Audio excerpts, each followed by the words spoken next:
Tell me a story. Something we've all said or heard in our lives. Stories bring us together around the campfire. Storytelling has earned its place as the most important tradition humans possess. The most important reason for this being that every story contains a lesson. Lessons to love, to forgive, to be just, and to strive for better than we have. They empower us, they lead us, they comfort us.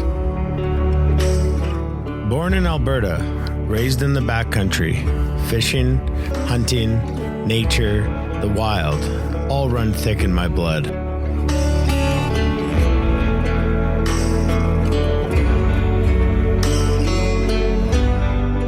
Growing up a Canadian boy, I had a similar dream to most other boys my age here, to make the NHL. When that dream was yanked from beneath my feet, how could I carry on? My story is full of hope, inspiration, joy, heartbreak, heartache, and resiliency. My name is Dana Lattery. I'm a fly fishing guide in southern Alberta, an ex-professional hockey player, and a storyteller at heart. Having spent the past decade guiding thousands of fly fishermen from all over the world, I've heard so many stories that paralleled mine.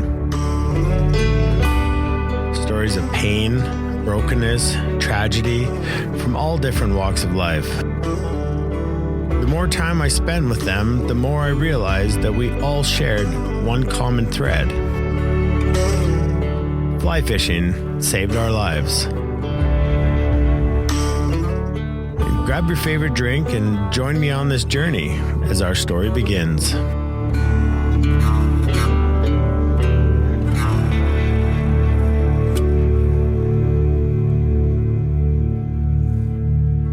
Welcome back to another episode of Fly Fishing Saves Lives. I'm your host, Dana Lattery, and today in studio, because since the last podcast, maybe the world has relaxed a little bit, but I'm sitting here with Geoff Green with Timber Creek Fly Fishing. Geoff, thanks for making the drive from Airdrie, Alberta. It was a good drive. I overnighted in Crossfield. And, you did the overnight trip. I did. I figured it was a... Was that vehicle or did you take the train? Train doesn't run on Fridays. Oh, that's a good point. It is Friday. That was But you started yesterday. I did. Since you overnighted in Crossfield. I did. So just maybe you could have taken the train to Crossfield. No, I walked. And you just walked the whole thing. It's only 48K. That's not bad, I guess. Right, half, 24K.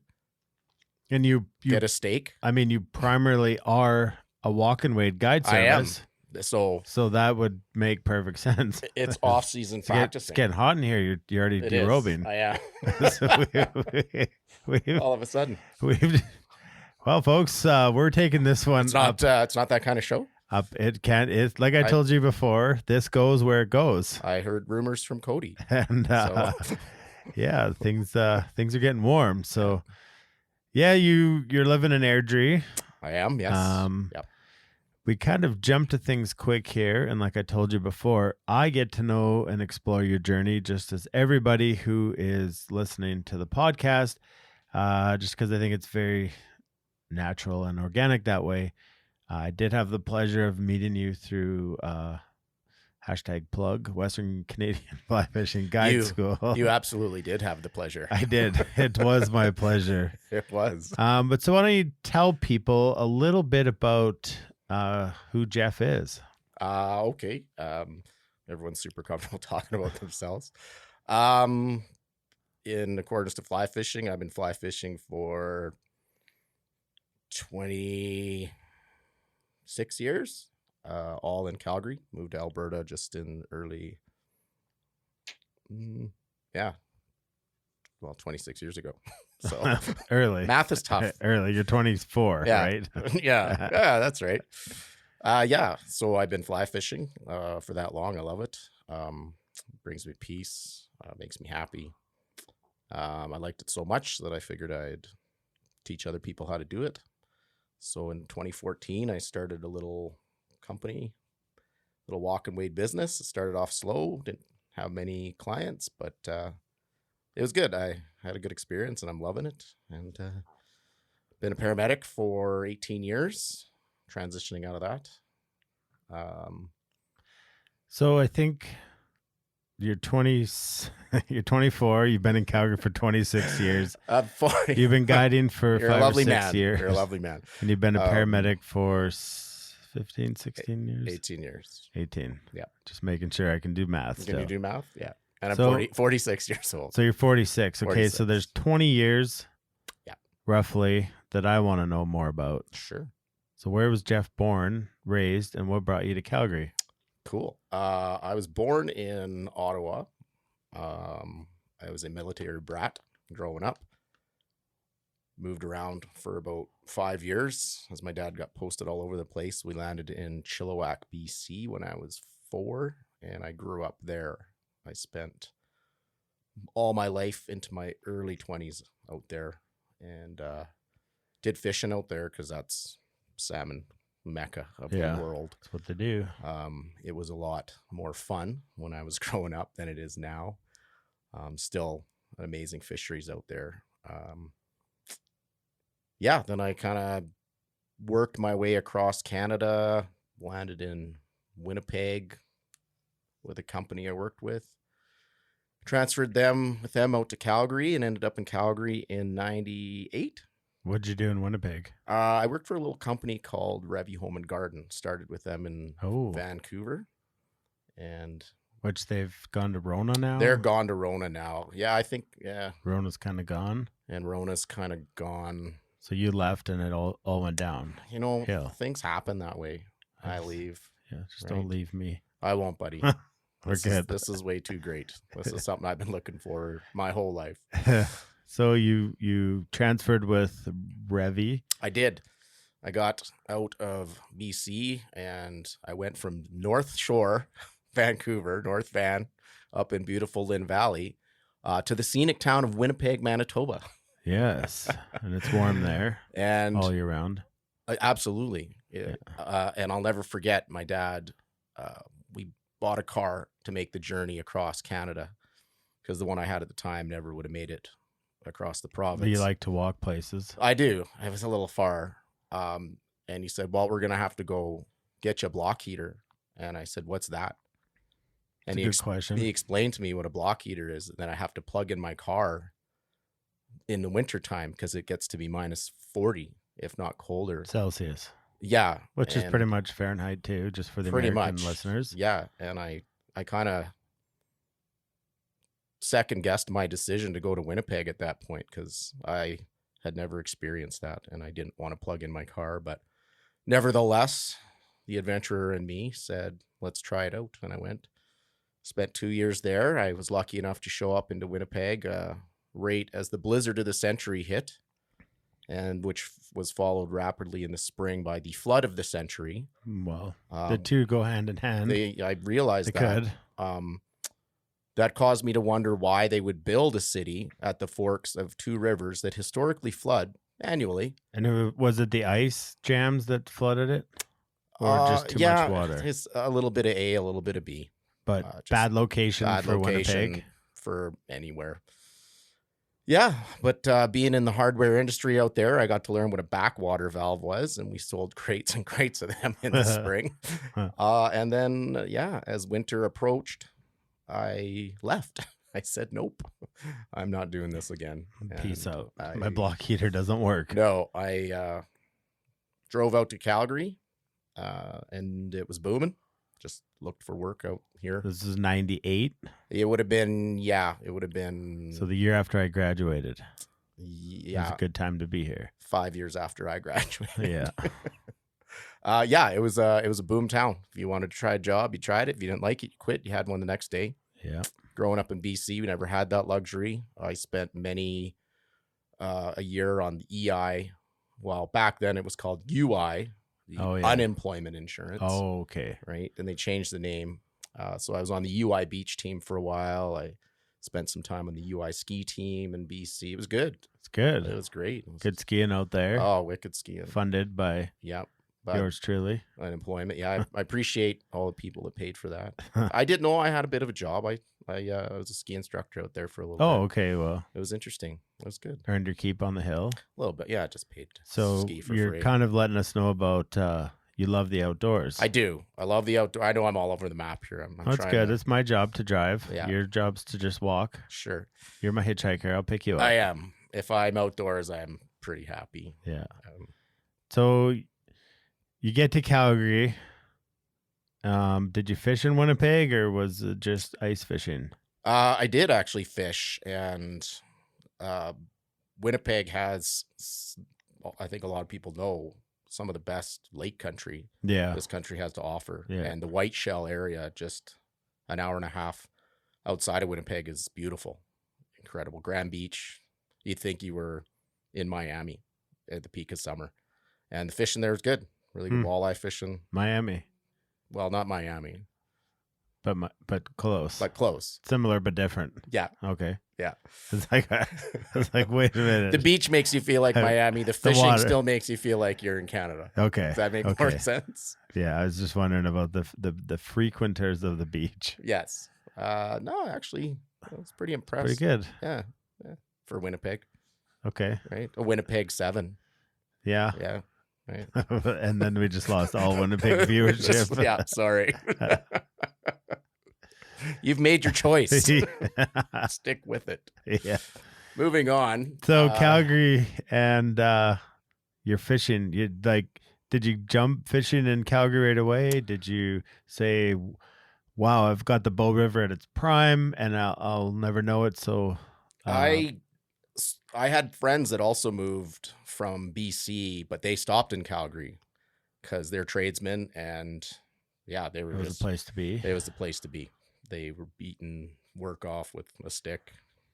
You might have to edit that part out. As long as work off wasn't their boss, Right? He's a Russian drywall. Yeah. Anyways, and they fished. They fly fished. And my buddy said, "You got to try this. Like, Alberta is a fly fishing mecca. Yeah. There's thousands of creeks, rivers, lakes, and fly fishing is the way to do it." So I bought my first fly fishing rod at Winners. Came in a clear plastic tube. Winners. Yep, it was $20. Wow. Came with a selection of flies. Well, there you go. There you go, folks. Right? This episode brought to you by Winners Fly Rod and Flies. Yes. It was good. Did the trick. I didn't know nothing. I knew nothing about reels, nothing about line, nothing about rods. Clearly, where you got your gear. He said, yeah, sure enough. So he took me out. First place I ever fly fished was the Jumping Pound, just outside Cochrane on Highway 16 there, on Highway 1 or Highway 1. And we walked upstream, found a big pool, and just fished there. And the first the first fish I ever caught was a whistle. That's for Tim. If you don't know what a whistle dog is, that is a Rocky Mountain whitefish. Yes, also known as an Alberta bonefish. Yes. Yeah. It was a lot of cool names. It's a cool lot fish. of cool names. It is a cool fish. Probably the same correlation as Winnipeg beaches and Miami beaches. Yeah, kind of. As a whitefish is a sport fish. It's all in how you see it. Yeah. And where you are in the moment. It's all depending on that day on the water. Sometimes they are a day saver. If you close your eyes, you can be anywhere you want. And you pet them, they feel like a bonefish. Absolutely. Okay. They've saved my day. So your first ever fish was a whitefish. You started at the top. I started right at the top. And worked your way down. And I was just the fun of that playing on a fly rod. Yeah, and I mean this was a crappy rod too. Like right at the handle, it was probably looked like a piece of 1-inch PVC. Yeah, had no action to it. It catches whitefish. You know what? It taught me how to cast, and it taught me how to catch a fish. Yeah. So, you mentioned Cochrane. Is that anywhere you've lived? No, I live in Airdrie. I lived in Calgary when I first moved here, and went back to work for Revy, and worked there for a few years till I got tired of it. And then what took you into paramedicine? Well, I went through WestJet actually. Oh yeah. I was working at Revy, and it had run its course, and I had friends that were working at WestJet, and that was 99. Kind of And the beginning. yeah, they were 2.5 years old. Brand new airline. I think when I got hired, they had 5 or 6 planes. And yeah, my friends had What was said, your employee number? 1631. That's crazy. Yeah. Yeah, they said, hey, come, you're funny. You like to have a good time. Why don't you just try it out? So I applied. I got hired in August of 99. And yeah, it was a blast. We didn't fly any further east than Regina at the time. And it was great. So your dreams of making it back home to Winnipeg were still in shattered. the future. They were there. Shattered. Hope. Like maybe one day. And then sure enough, that one day came. They flew to Miami, Manitoba. And it was terrible because I have a very short attention span. So we were doing flights of 50 minutes, an hour to Vancouver, right? It was 5 flights a day. You're done in 5 hours. Yeah. And that's it. Winnipeg came along. It was an hour 40. And we all were like, how many packs of peanuts? How many jokes do we have to tell on this? Can we hand out in an hour and 40? And it was interesting, but I had a blast at WestJet. It's something I never ever thought I would do. Yeah, I made lifelong friends. I learned a lot. I helped shape the company, contributed my part to where it is, and hired a lot of good people, and they're still there. That's good. Yeah, so I had a blast there. It was a good time. It's awesome. Yeah. So what was the deciding factor to want to get into the paramedic stuff? You know what's funny? When I was a kid, being an Army brat, we always played guns, right? I'm not sure if you played guns. Barbies. Well, no. We would get plastic guns from the toy store. We'd run around the neighborhood and play. Oh, in Army. Like you were like urban. Yeah. Like, could you imagine seeing a bunch of kids doing that today? We safely played out of the city. Yeah. But that's what we did. And it's funny. Every time I did it, I was the medic. Oh, yeah. So I'd tape a white cross on my camo pants. And if anyone got hurt, I'd help them. So I think it started there. And then I always knew I wanted to be in one of the frontline first response services, police, fire, EMS. Researched them all, and EMS caught my eye. It's a unique job. It presents some really interesting challenges, and it piqued my interest. So I started studying while I worked at WestJet, and I was doing both for a while. Overlapped WestJet with EMS, working 4 days on the ambulance, going flying for 4 days until one had to give. So what decided one had to give? Like what I mean, well, by the time I was done, we were going way across country. The flights were long. Some of them were 5-6 hours. We were building, I'd met a girl, and we were building a life, and decided to have kids, and just both of us couldn't be away, and living out of a suitcase the novelty was wearing off on me. Was she traveling too? Or yep. She was the WestJet? Yep. She was also a flight attendant. Yep. So yeah, my first job was in Innisfail, and I was commuting back and forth to Calgary to work. Was that with Guardian? Yeah, it was. Yeah. Yeah. Huh. But yeah. And so I'd drive back and forth to work on the airplane, and she was doing the same. And yeah. So once I got on, we decided that we bought a house in Calgary. It was a long time ago, man. You're really testing my brain. We bought a house in Calgary. I was commuting to Innisfail when it first started, when I first got on my first job, and then coming home, going flying, driving back to Innisfail. And then we got pregnant with our first little dude, Colton. And I said, I'm not going to be a part-time dad.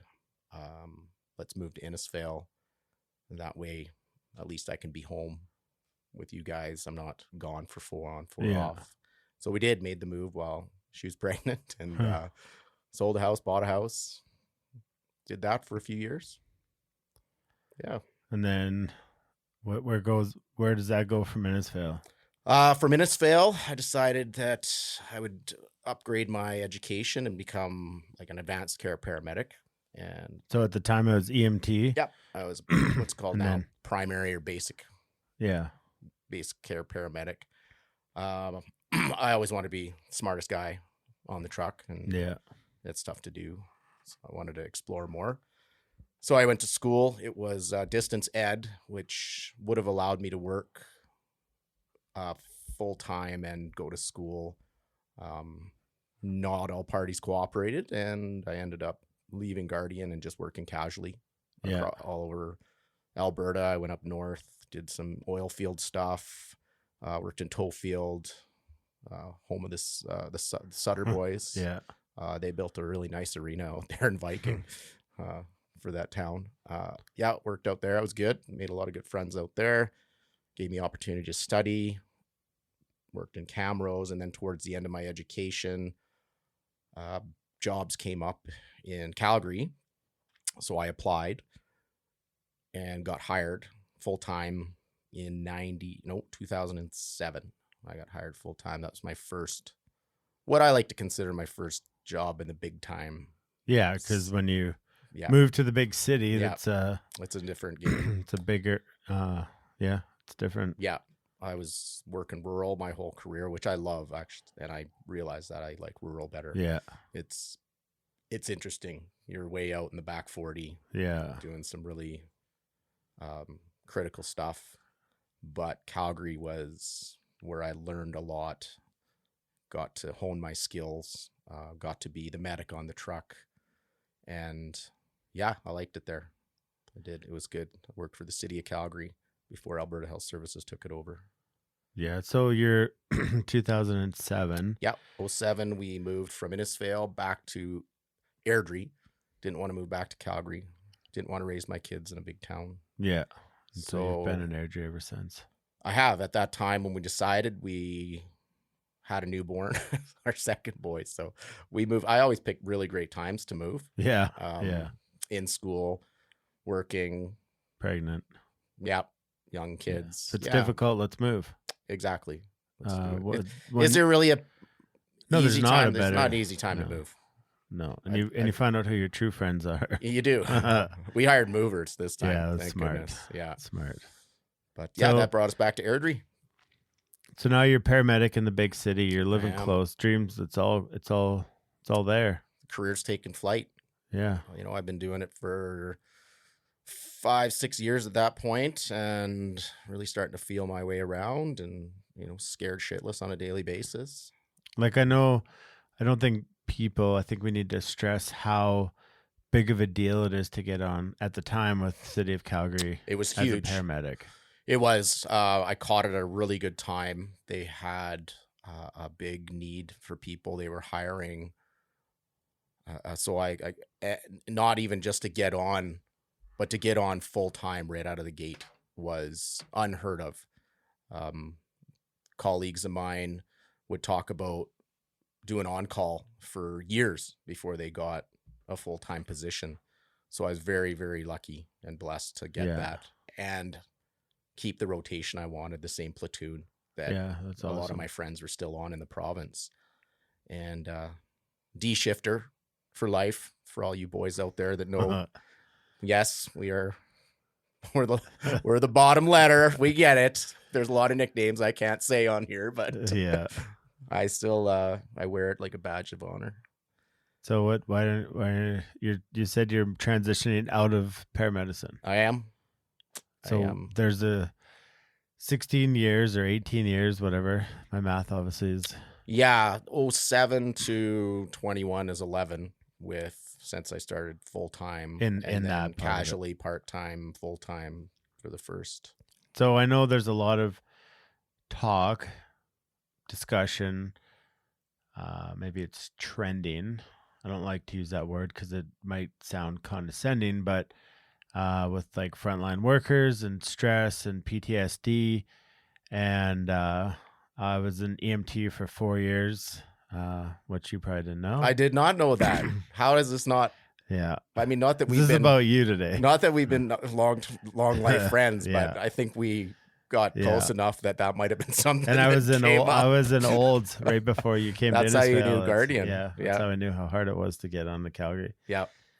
So yeah, I know the job, but I got out of it in 4 years just because I was continuing playing hockey and whatever. But for yourself, like you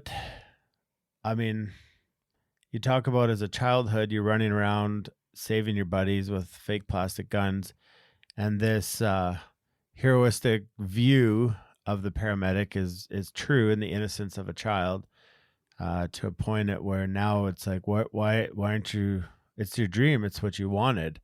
So talk us through things that you went through that, kind of parlay you into at one point chasing the fly fishing dream. Fly fishing became an addiction probably the day after I tried it. And that's just you got a whitefish, so yeah, right. You had no I'm choice. surprised I kept going. I'm not. When you catch a trophy. Yeah, that's a good point. Right? Yeah, it's over. No, I saw pictures. I'm like, no, I want to catch some of those.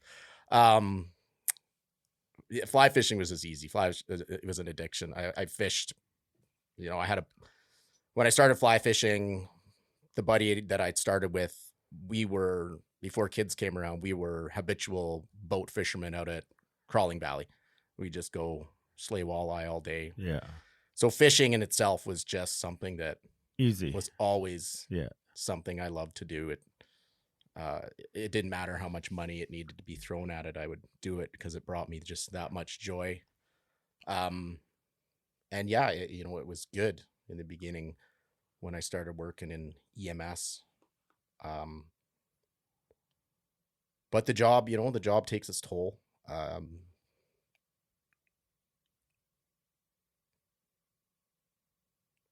I really like it. I can honestly tell you it wasn't my choice to transition out. Mm-hmm. It's gotten tougher over the years just to see some of the things we see, do some of the things we do, and process a lot of the stuff that we have to process. And up until recently, there hasn't been a lot of support in the way that they're realizing we need now. And unfortunately, it got the best of me back in 2017, where I just had a horrendous summer of seeing way too much in a short period of time. And I tapped out for a while. Realized that there was something wrong. I wasn't taking care of myself. I wasn't sleeping well. I wasn't interacting at home well. And I stepped aside and decided just to kind of take a break and reset myself. And the biggest mistake I think I made at first was thinking that that's all I needed and try to do it myself. We're very strong A-type personality. We don't take help. Mm-hmm. We give it. Yeah. And it wasn't until I realized that I was going down some pretty dark roads and having some pretty dark thoughts come into my head. And to be honest with you,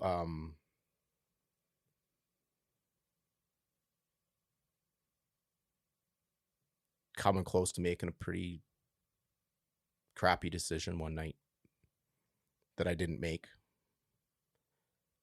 that I decided I can't do this on my own, and I reached out for a little bit of help. And the first person I talked to was a friend of mine that that worked on the RCMP in town, but we worked at WestJet together. And he went through a lot of the same things. He had a really tough job at the RCMP, and it got the best of him. And he was the one that pointed me in the direction of some help with the right people. And that got me into a better headspace, into a better place. And to this day, I thank him all the time, just because I know the outcome, what the outcome would have been had I not reached out.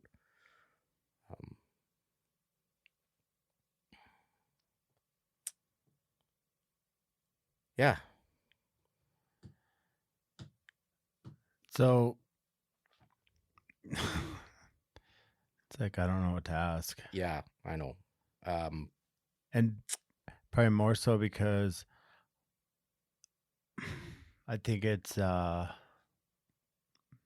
it's November, and it's a big month. Ironically, we didn't plan this to be a month where they talk about men's health and all aspects like that, but I think the power to you is that that you're sitting here sharing, and it's a vulnerable thing, and it's not, I guess it's becoming more okay, but even for me, it disturbs me that people are like, it's okay, say it's okay to say you're not okay, but it's not. It's actually not, because it's still, you're still thought of like, hey dude, you had it all together, you're a paramedic, like why would you go down these dark roads and have these dark thoughts? And it's like, it's not, it says it's okay to like, that's trendy to me. It's okay to not be okay, but like, yeah.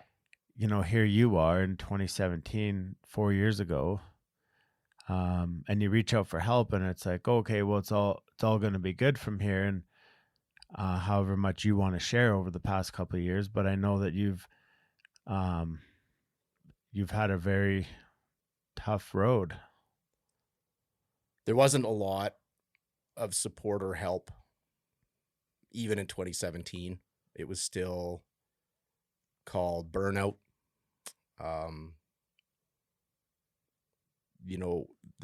It still gets talked about on the job as, oh, they're off with the sadness. Mm-hmm. I heard that just recently. Oh, they're off with the sadness. So it is, as much as they say they're trying to remove the stigma around mental health and PTSD, which I'll touch on the PTSD portion of it in a bit, but the stigma around it is still very, very strong. It is a very, very A-type personality job. We are notorious for eating our young. They are trying to make that better, but it still exists. Mm-hmm. People are still sticking around on the job when they shouldn't be, because they're too afraid of what the outcome will be if they ask for help. But unfortunately, that may get the better of some people that don't have the will or the strength to reach out. And I don't want to see that happen to anyone or anyone's family or any of my colleagues. So I strongly encourage anyone that is struggling with mental health in any way, shape, or form, or for any reason, but specifically with the job, reach out to anyone, talk about it. You have to talk about it. There's ways to handle it.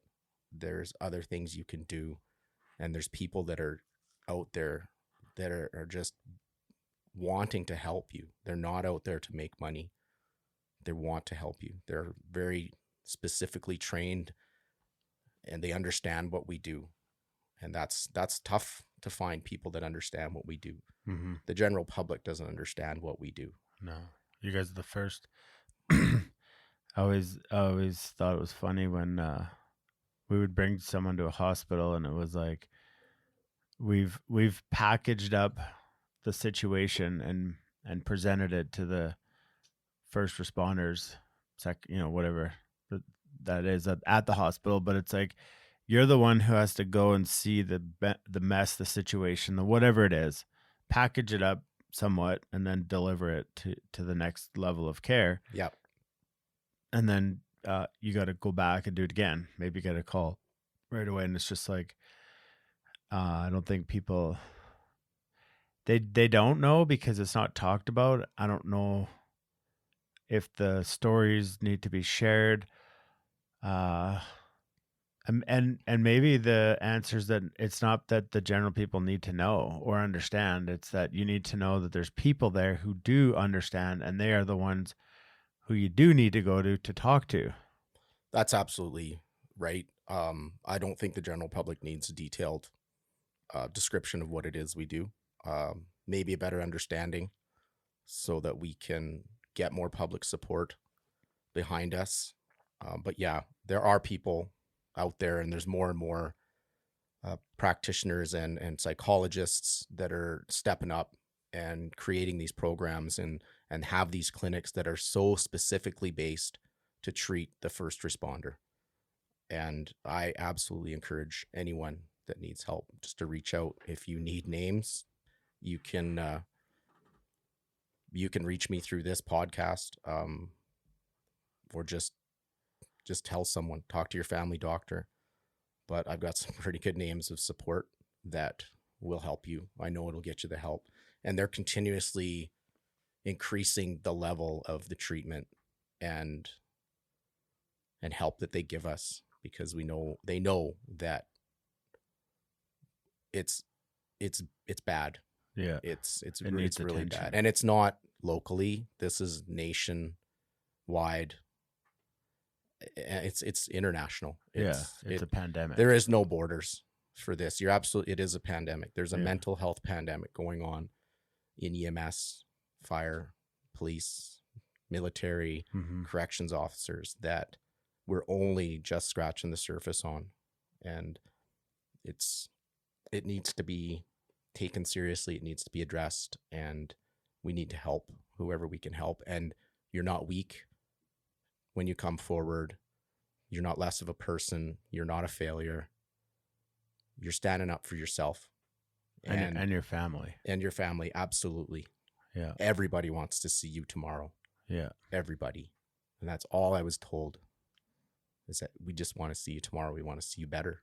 And I went through it, and I came out on the other side. So did you find yourself heading to the river? Yeah, absolutely. I used that when I went off. I think it was May of 2017. Maybe it was later, but it was fishing season, so I spent a lot of time out.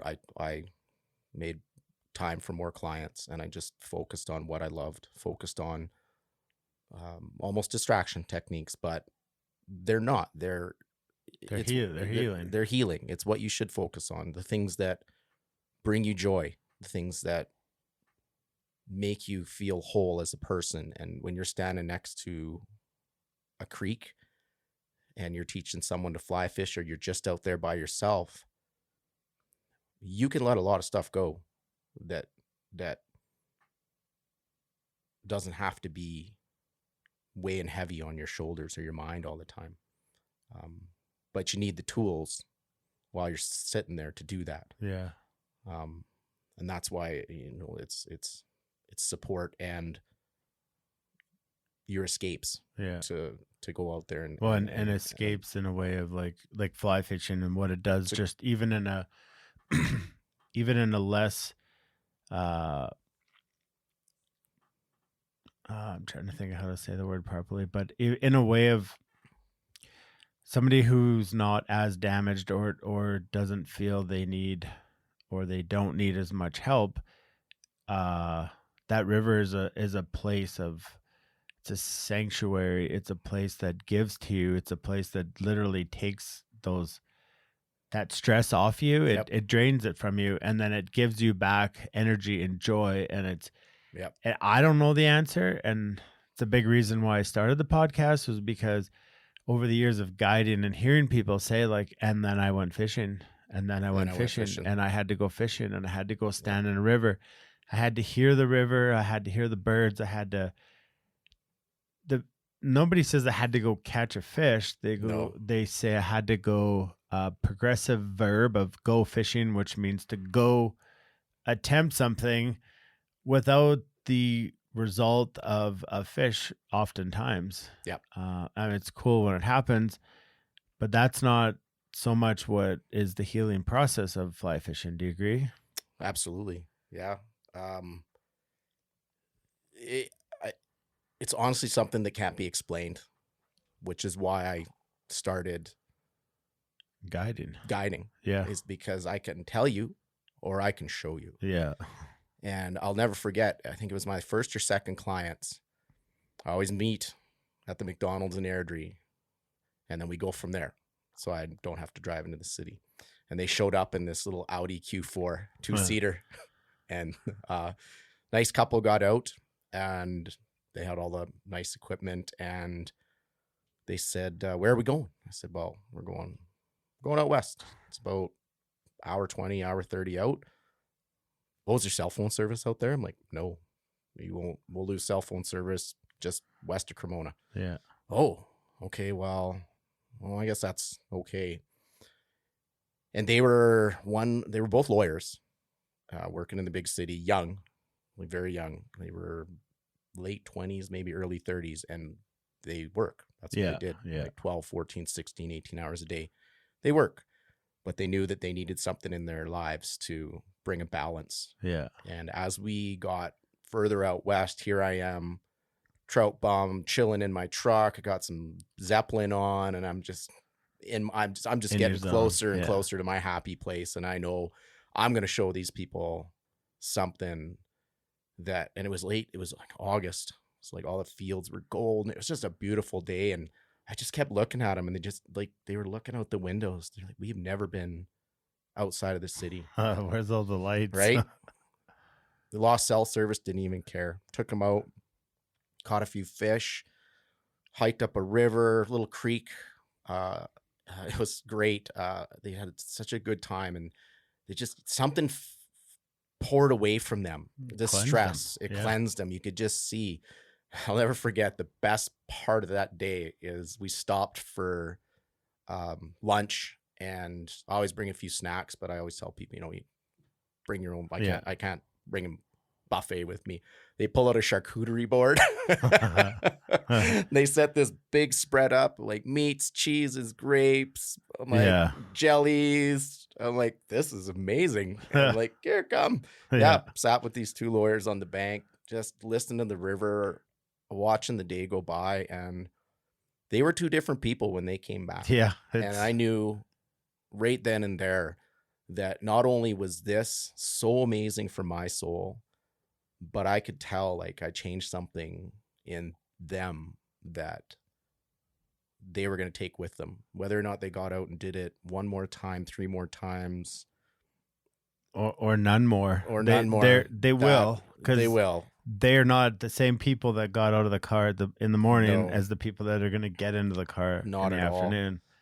And they knew that there was something else. They may have gone back and just buried themselves in work and thought that was a novelty thing. It was on our bucket list, but they'll always have that in their back pocket to say, when life gets tough and times get stressful, Geoff showed us this place that is so magical that you don't need cell phones. You don't need people around. Like, it was just the 3 of us.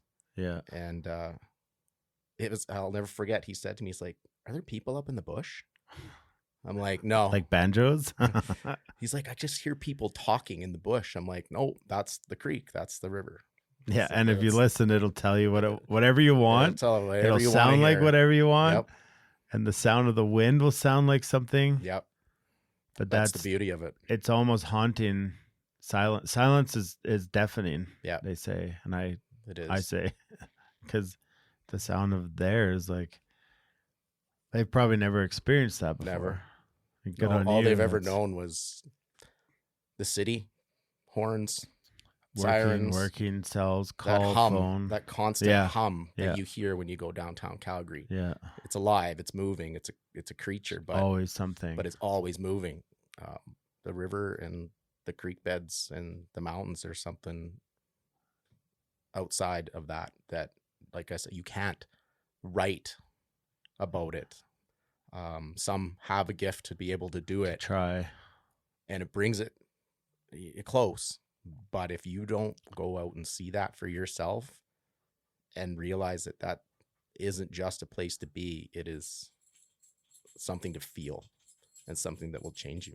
And It's kind of like trying to describe the taste of oranges or the yeah, taste, like, do you know what I mean? yeah, Because or a smell. yeah, it's like the taste of an orange is what? Yeah, It's an orange. It tastes like an orange, just but I easier haven't to tasted an orange. What does it taste like? it's Well, easier to it's say, like hey, have an orange. a pineapple, just not as this, but and people have done their best to describe that stuff, but unless you've gone out there and put your toes in the water, you've not experienced it at its fullest. And I know a lot of people I talk to, it's the happy place, it's the escape, it's the addiction that could quickly, from somebody in your situation, turn into drugs and alcohol and Yeah, pornography and gambling and many more things out there.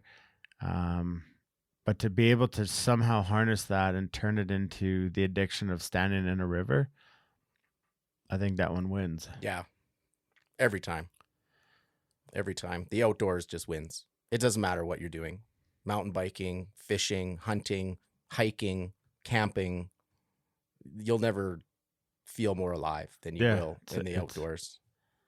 So how, I don't know how much you want to talk about or the last couple of years or kind of from 2017 to where we are now, like what's Geoff been through? Where's Geoff at? I got help. So I went back to work December of 2018 after a lot of therapy, a lot of support, a lot of fishing. And I just kind of eased my way back into it. And I wasn't really sure at the time, but it was better. I was in a better headspace. I had more tools in my toolbox. So I knew when I was having bad days, I could reach out. I could, continue to use my support network. Went through summer. I kind of reduced my own schedule. Was working 3 on, 4 off when I could. Took lots of holidays. I made myself a little bit more of a priority than the job, because that meant that I could give more to my job when I was there, and it was going well. I was doing well. I was back at it for over a year, up into 2019, and then life just kind of said, we're going to throw something a little more your way, and you're not going to like it. And on the 17th of December, my brother phoned and told me that my mom had gone into the hospital, and she was there with my dad, and she was pretty sick. So I pretty much dropped everything. They lived out in Chilliwack still. So I pretty much dropped everything, and I went out to see how she was doing and take care of my dad, because my dad wasn't doing great. He had been battling dementia for a few years, and my mom had been holding on to him for as long as she could. And so when we went out there and spent some time, it was just a week before Christmas, which we were all supposed to go out and have Christmas with them. They told us Christmas Eve that my mom had leukemia, and she didn't have long. So at the time, they were still living at home, and she was taking care of him, and I don't know how, because he had a lot of medical issues and health issues that they should have had a better support and care network helping them, either in home or lived in a different place. But that was the situation we were given. So I had to place my dad in a home, and having to do that in such a short time, you really get handcuffed by the system. So before we had placed him permanently in a home, he had gone to 3 other places, and that doing that to somebody with dementia is it's the outcome's inevitable. So we lost him very quickly to dementia, all while trying to take care of my mom. My brother was out there too, dealing with all of this. I was off work, just we were out. I was pretty much staying in their home, trying to get stuff. I had no idea what I was doing out there, man. I had no idea. No idea. It started December 17th, started off the worst year and a half of my life. And we lost my mom in May of last year. And my dad was being taken care of, but just wasn't my dad anymore. And I was doing better, making peace, trying to find my way back to my job, my life. And as I was starting that, it was around, COVID was in full form through all of this. So there was times I couldn't even go see my dad or my mom. So that made it a lot more difficult. I was flying back and forth between Alberta and BC just to come home and sleep basically for 3 weeks because I was so mentally drained. I wasn't even considering clients or anything at that point. There was just way too much. It was way too heavy. But as it was kind of, we had laid my mom to rest, and I knew that, okay, well, life has to start getting back to some semblance of normality. I started thinking about getting back on the truck, and November hit, and my dad, where he was in the place that got hit the worst by COVID out in BC. And they phoned us on a Monday and said he tested positive. That Friday said he was not showing really any signs, but he was not eating. And then the Sunday night they phoned and said he's on the expected to die list. And by 10:30 the next morning, he was gone.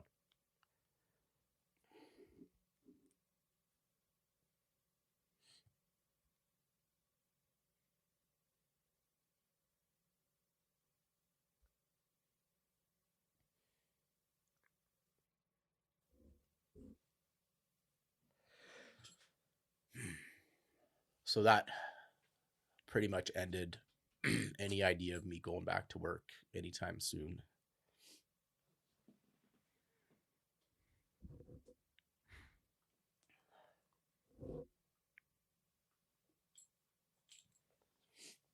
So I put that idea on hold while I dealt with that.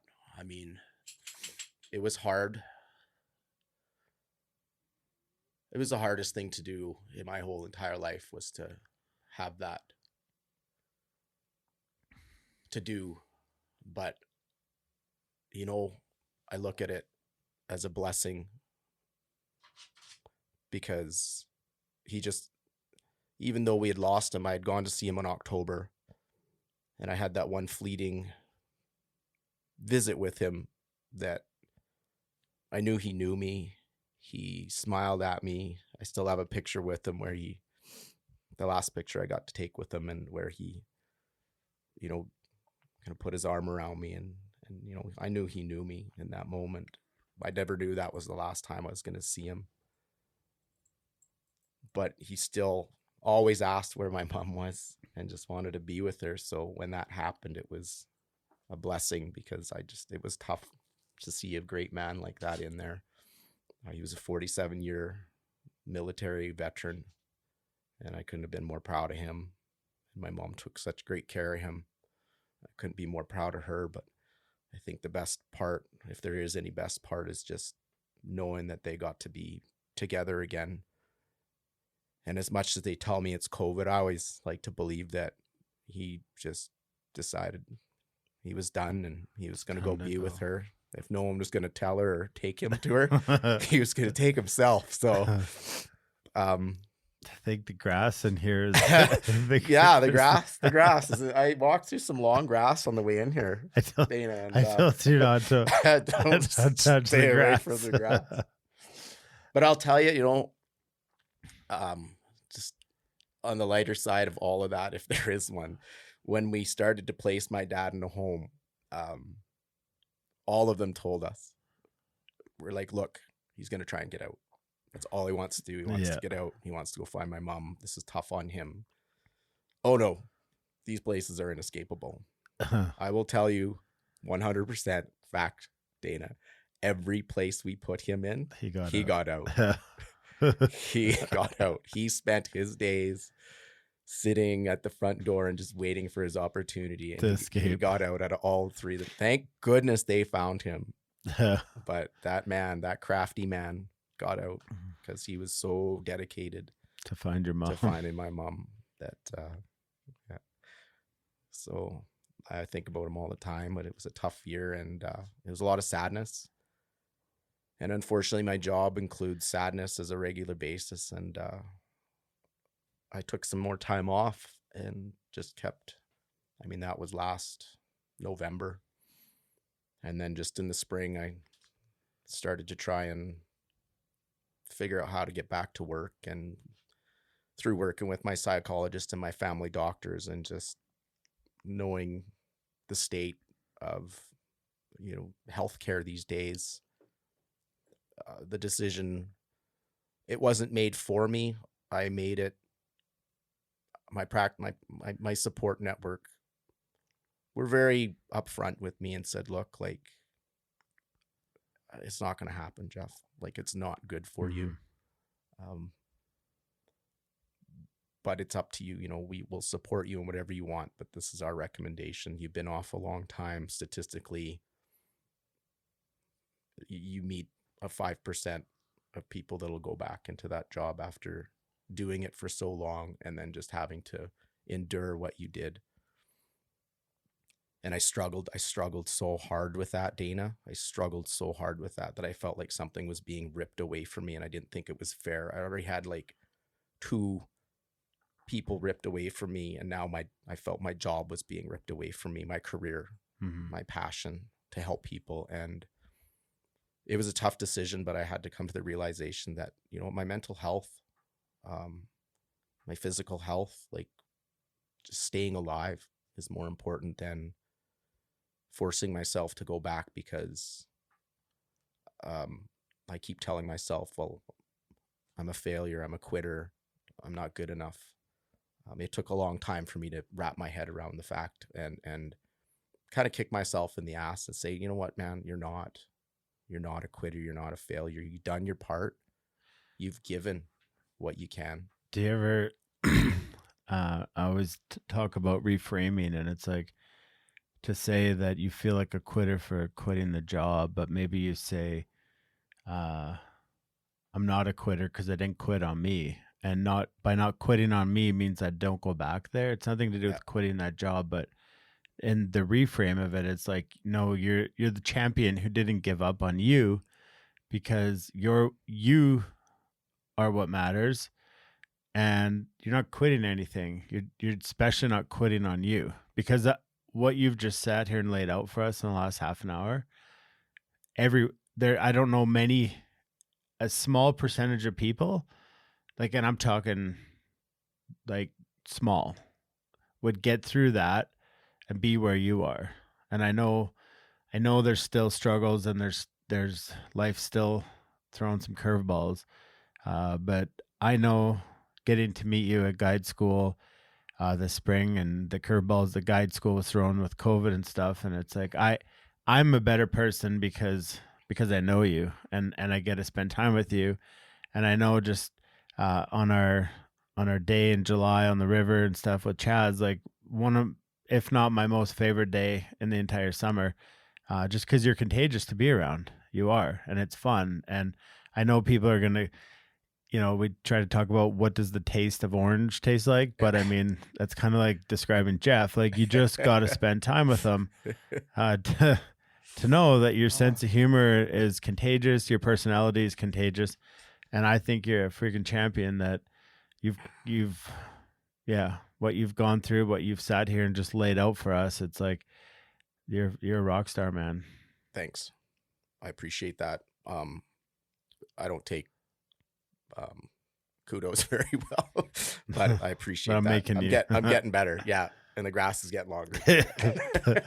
So you maybe want to tell the grass story. So I think we need to tell the grass story. We're sitting down here smoking grass in the studio.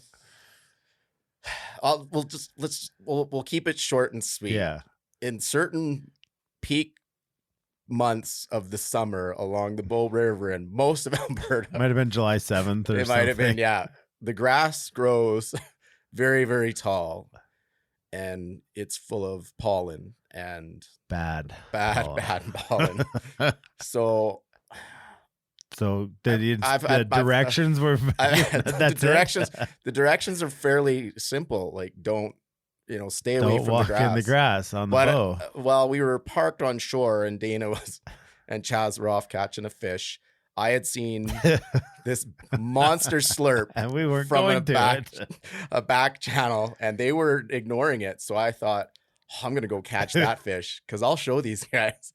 So there goes Geoff. Disappeared to the grass because it was 6 feet tall. 5'7", come on. No, but the grass was 6 feet tall, yeah, so even a normal height man would. I start walking through the grass trying to get to this spot where I can get a good cast in, and I mean, I didn't even get halfway through before I realized this is a terrible idea. I did get a couple casts in, I didn't catch it. And the rest of the day was terrible. My throat was closing up. I sneezed probably 1,000 times in a minute. My eyes were bloodshot. It was bad. And the support I got from my guys in the boat was uncontrollable laughter. And we reminded him, we told him, don't go in the grass. Don't go in the grass. Told you. It's not a piece of soft advice. It is true. Do not go in the grass. Just don't. Yeah. Don't go in the grass. Yeah. I was off for like the rest of the day and probably most of the morning. My throat was still it's nasty grass. It doesn't. So it's nasty. Hence why we were assuming there was grass in the studio, or Geoff walked through the grass before he got here today. Yeah. So yeah, that the decision has just been made. I just got permanent restrictions from my psychologist and my family doctor to say, we think it's in your best interest to not work on an ambulance. And and it's neat that you said those things, because those sentiments were resonated by them as well. Like, you're not quitting, you're not giving up on you. You're not losing any massive battle. You're taking care of yourself, and you have to come to the realization that, I did it for, the better part of 18 years. Yeah. I don't think anybody stepping foot into the industry today will do it for 18 years. Yeah. It's too hard. And if you do, I just hope you find the support on a regular basis to help you when you need it, and you keep a good set of tools in your toolbox to say, I'm having a bad day. I know I'm having a bad day. Step back, take some time away. The job will always be there. It will always be there if you want to go back, but you need to recognize when you're bad, because I can promise you, when you're telling yourself that it'll be okay, that you'll be fine, I just need a day off, it'll hit you like a ton of bricks. And it blindsided me the first time, and I didn't know what had happened to me. And when I first stepped foot into my psychologist's office, when I first went off back in 2017, that was the question. I wrote down a bunch of questions to ask. And the first one was, what the hell happened to me? And her specialty is built around PTSD and helping first responders, and she could explain it, and it makes sense. And as soon as you get that understanding that it's not something that's wrong with you, it's something that happened to you, and there are physiological changes that happen in the brain when this happens. You are the sky, you're not the weather. Exactly. Absolutely. 100%. But I can tell you there's a way out. You have to ask for help. You're not going to do it by yourself. I promise you that. You're not going to put in 20 years of telling yourself you're okay. Because even if you do make it out, you're not going to be the kind of person that you want to be. Mm-hmm.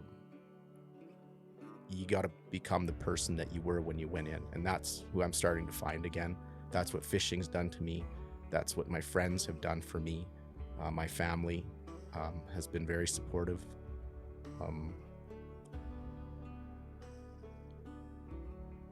You have to be very self-aware. And you got to listen to the warning signs. If your personality takes a rapid change, if your sleep patterns change, if you find you're drinking too much, if you find you're using drugs, if you're hanging around with the wrong people or looking for fun in the wrong places, those are bad coping mechanisms. Red flags. And they are giant red flags. And you don't want to know where that leads. I promise you that. So get help. Thanks again, Geoff, for coming up here and sharing your story and being open and vulnerable. I know some of the stuff that you've been through is not easy to talk about, but I think when we get to a point that we want to share our story, I think it's powerful that we do share our story, because there's probably people out there who are in the similar situation that you were in when you first started to notice the signs. And I encourage you guys, if any of you guys are in those situations or having thoughts like Geoff did, that you reach out, whether it's to me. If you reach out to me, I can get you Geoff's contact. I know he's willing to talk and share and just kind of lend you some resources that he's been lucky enough to find on his journey. Sometimes it just helps to talk, and hopefully through this podcast you guys have understood that the value of just sharing and talking and communicating is super powerful. And so for everybody who tuned in again to this episode of Fly Fishing Saves Lives with Geoff, we appreciate your support and love you guys.